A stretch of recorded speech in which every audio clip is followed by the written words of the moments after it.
Canto 18, Liberation. Arjuna said, O mighty armed one, O Krishna, O Lord of every being, I wish to verily understand Sannyasa's meaning and also the fundamentals of Tyaga. I need to know what the underlying principles are. Please show. Lord Krishna spoke. The learned consider sannyasa to be total abstention from the prescribed duties and actions, an absolute abnegation. But tyaga implies not a complete abstinence. Giving up the fruits of all actions is its key essence. By some literate men it is thus pronounced, it is necessary for all actions to be renounced. By some others, this view is subjected. Sacrifice, offering and penance alone shouldn't be neglected. Listen to me now as I declare my conclusions for you to clear the air. O Arjuna, O fiercest amongst warriors, listen to me. Renunciation too is of modes three: sacrifice, penance and offering. These actions three must be verily performed. Neglected they shouldn't be, for they bring about in the wise an inner purification and lead verily in the soul's emancipation. O Arjuna, even while these actions are performed, this following principle must be conformed. All actions must be done in a state of detachment, without holding on to any fruitive attachment. The abnegation of prescribed actions is not proper, as neglecting the right action is deemed improper. Such an approach is a tamas type of renunciation that has arisen simply out of ignorance's illusion. He who renounces his works due to depression or due to bodily discomfort or a troubled apprehension, such a person engages in a rajas type of abstention and gains not the entitlements of true renunciation. He who performs regulated and right actions, detached and without any fruitive attractions, with a sense of duty, he discharges his deeds every day. Such a renunciation is in sync with Sattva's way.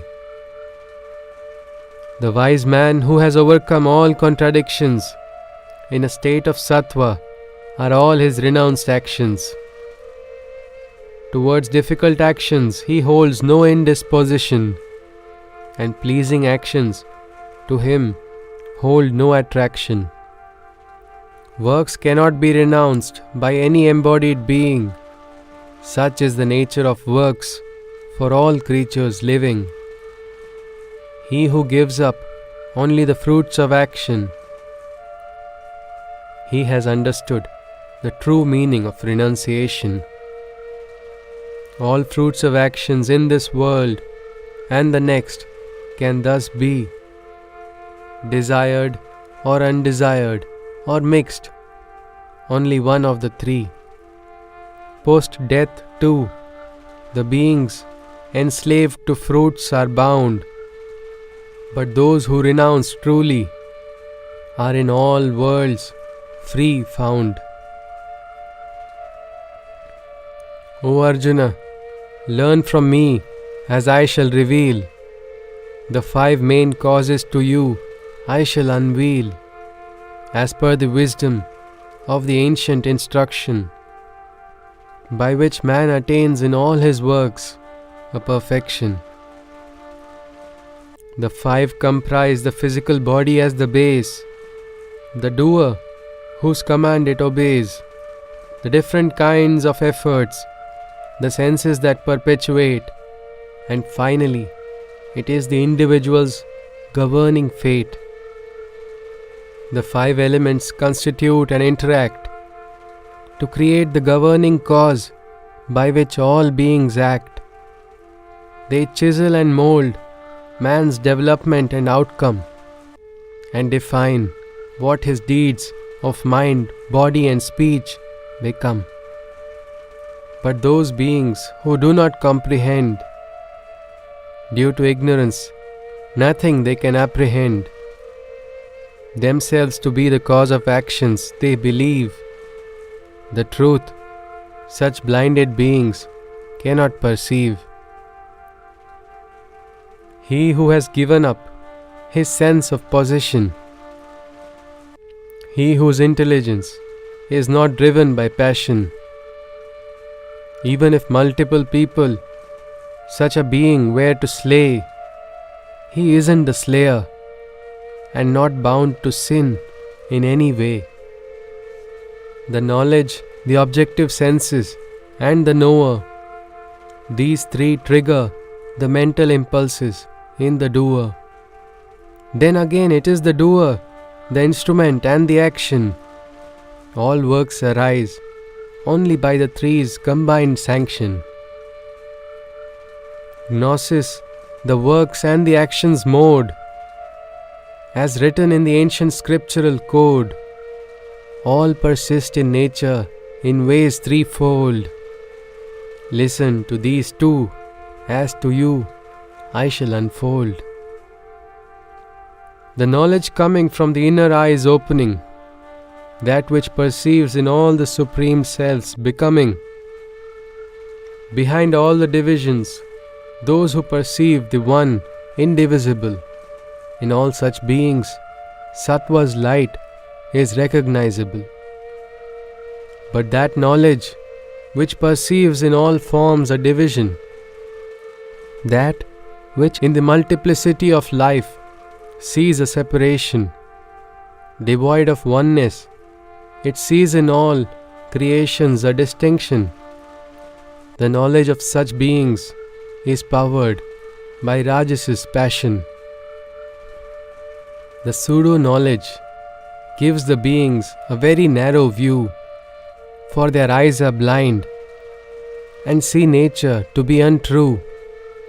Limited in perception, they prefer a routine of sameness, and their knowledge is blighted by tamas's darkness. Any action that is performed in the manner right, from likings or aversion, by remaining detached, regulated, and to the fruits of work by not being attached, no such actions to be done in Sattva's light. But the actions initiated by desire's domination, egoistically, seeking a personal and passionate aspiration, which require a great strain and effort to fulfill, no such actions to be as per Rajas's will. Actions that have arisen out of ignorance's illusion, disproportionately and mechanically in a state of delusion, disregarding the consequences by wastage of effort. These actions of tamas inflict only injury and hurt. In success and loss, whose actions are calm and resolute, in a sattva state, all his works he is said to execute. Devoid of attachment, his ego he has forsaken, and bereft of attachment, all his works are undertaken. With passion, indulgence, and by holding attachment, greedily desiring the fruits of work and their fulfillment, extremes of emotions in success and loss, spreading violence, such a doer is said to be Rajas in his nature and essence. One who acts without thinking and reacts by default, his every work is obstinate and wrought with fault. Cunning and ignorant, indolent and inexpressive, Such a doer, in a state of tamas, is always depressive. O Arjuna, even understanding is said to be threefold. About it, I shall reveal what is understood and told.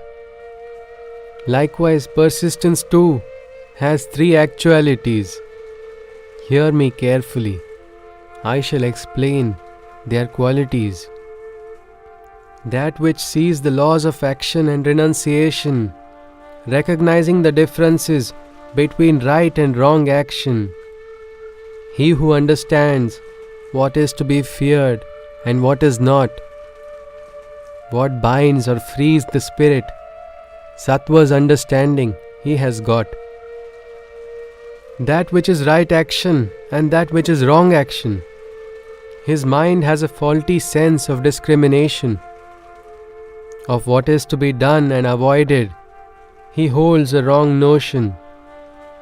Such a being is Rajas in understanding and perception. Those who are veiled by darkness's cloak, deluded by falsehood, pseudo-interpretations they evoke. Their perception of the world is blurred by their misunderstanding. O Arjuna, such beings are said to be tamas in their understanding. When the grit and determination is firm and unwavering, through yoga's regulated efforts and conditioning, when there is control over one's mind, senses and existence, this is said to be a sattva state of persistence. O Arjuna, when to attachments the beings are firm, restlessly, wealth, righteousness and desire, they are firm. Motivated by them, passion is their main feature, and Rajas is said to be their persistence in nature. When, O Arjuna, one is full of ignorance, biding time in dreams, sleep and indolence, filled with fear, foolhardiness and depression, such a proud being is tamas in his determination. And now, O Arjuna, listen carefully to me, for I shall explain the pleasures three. By knowing them, you can be free of distress and dwell joyously and verily progress. That which seems like a venom poisonous initially, but is an ambrosial nectar ultimately.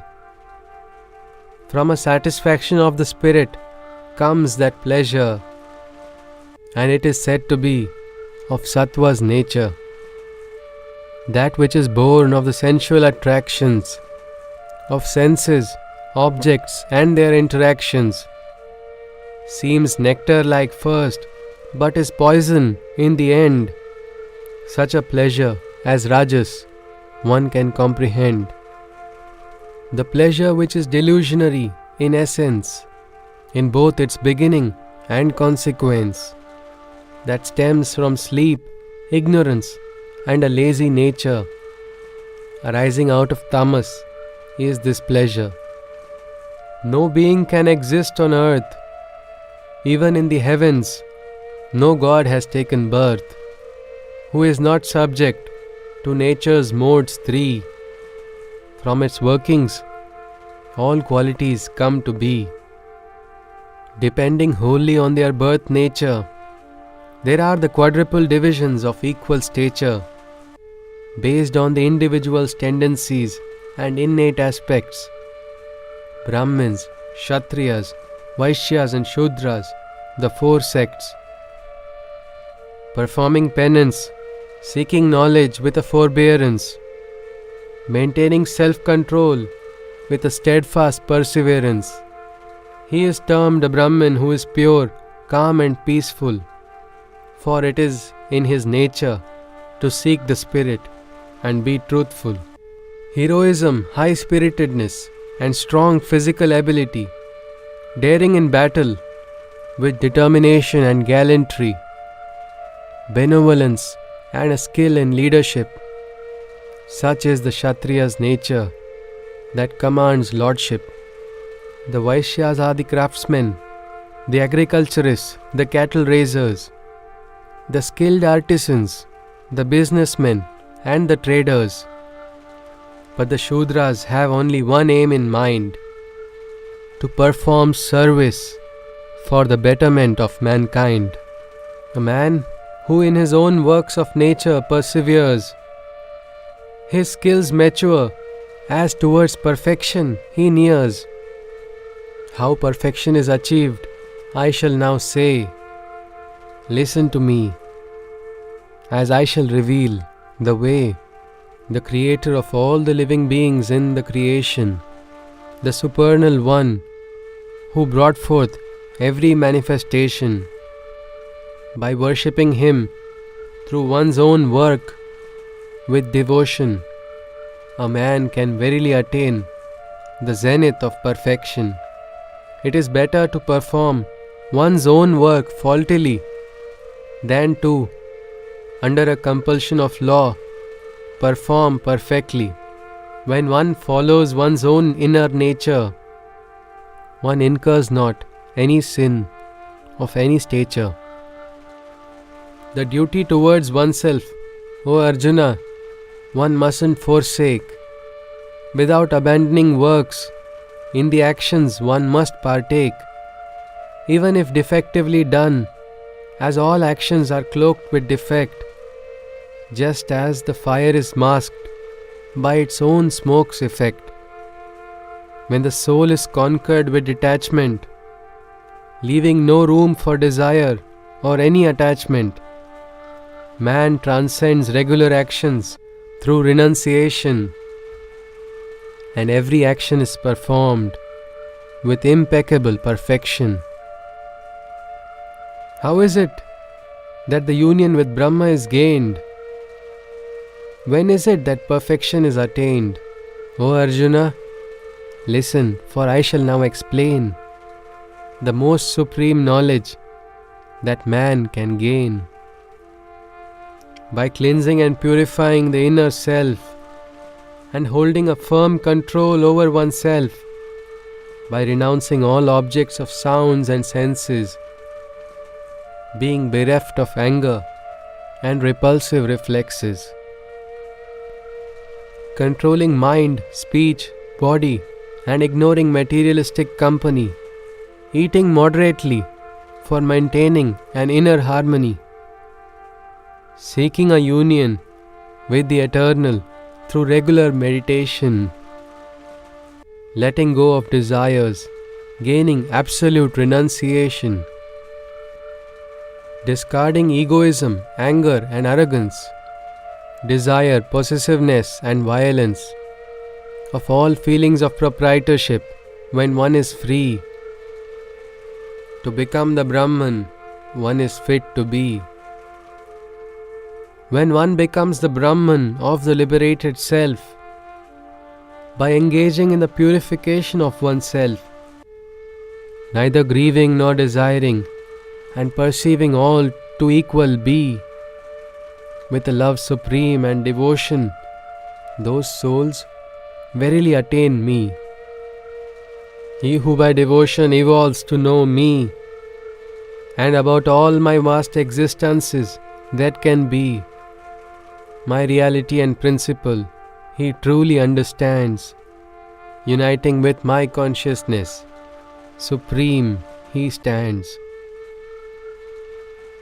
And when in me he is situated firmly, all his actions he performs verily. By my grace he attains the Eternal, thus uniting with the Creator Supernal. By surrendering oneself completely to me, when all the actions and thoughts can devoted be, through yoga, when one incessantly strives, uniting the heart and mind, in my shelter he arrives.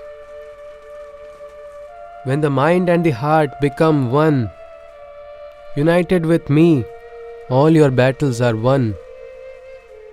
At the times of peril, they are safe passage. I assuage. Only if the self-ego still prevails, one falls into hell's cage.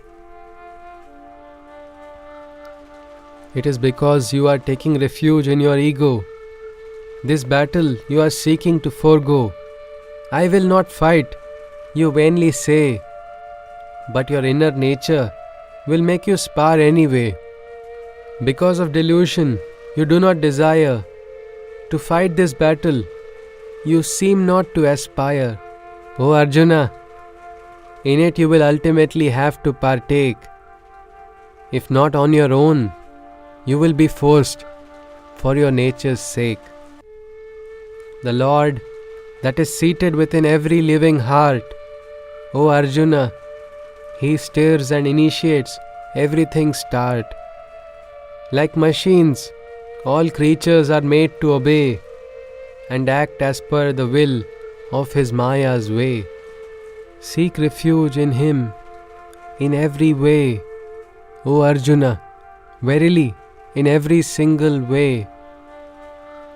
For by His grace, the supreme peace you can attain, and the eternal status you can obtain. Thus to you, O Arjuna, I have fully revealed that most secret knowledge I have unveiled. So, now by taking my cue, your mode of action you are free to do. And yet another secret, hear me, for I shall explain. As you are my devotee, I hold you main. You are to me most intimate and dearest. Hence, I shall say to you what is best. Merge into my consciousness. Become my lover. Become my sacrifice. Be my adorer. Bow to me, and you shall come to me certainly. My dear one, this is my promise. I shall fulfill, verily. Renounce your religion that you so rigidly own.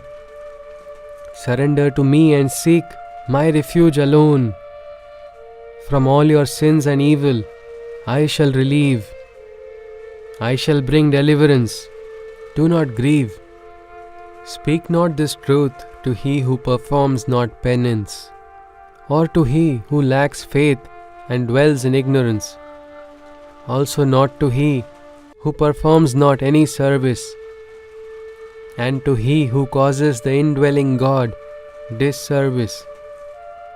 He who shall with the most supreme devotion pass over to my devotees this secret declaration, he too shall verily unite and come to me. About this no doubt can there ever be. And no other man can be nearer, for none shall I hold dearer than he who does this task for me. Dearer than him none can ever be. And also he who studies this discourse, holding our discussion sacred in his life's course. By him too the sacrifice of knowledge will be performed. Becoming my worshipper, he shall be transformed. Even the man who merely listens intently, full of faith and devoid of any envy, for himself the liberation he shall obtain, and the righteous realms of happiness he'll attain. O Arjuna, all that I said, did you intently hear? With a concentrated mind, by lending your ear, has the delusion's veil been lifted? O Arjuna, has your ignorance been obliterated? Arjuna replied, my delusion is destroyed, my memory has returned. O Krishna, by your grace alone, things have thus turned. I am now firm in my resolve. With all doubts cleared, I shall now act as per thy words golden that I have heard. Sanjay said, Thus I heard the words of Krishna, the Divine Lord, and also that of the pious Arjuna, his precious word. So wondrous it was for me to understand that it has caused my hair at their ends to stand. Through the grace of Vyasa, the mystic sage, the king of secrets, I was able to envisage from the Lord of Yoga, Krishna himself, who verily declared the secret of yoga itself. O King, this sacred disclosure I am reminiscing. Again and again, I am ecstatically remembering. O Krishna and Arjuna, I celebrate their conversation. Repeatedly, I am rejoicing in jubilation. I also distinctly remember that marvelous sight of Lord Krishna bathed in the divine light as he displayed his form resplendent. I again rejoice for witnessing that vision transcendent. Wherever there is the Lord of Yoga, Krishna, wherever there is the Master Archer, Arjuna, there exists the seal of divine victory and prosperity and glory for righteousness. Thus I proclaim with certainty. Thus ended the 18th and final canto of the Bhagavad Gita, where Shri Krishna parted to Arjuna the divine knowledge of liberation that can liberate and uplift the world's peoples, the world's peoples, the world's peoples, the world's people.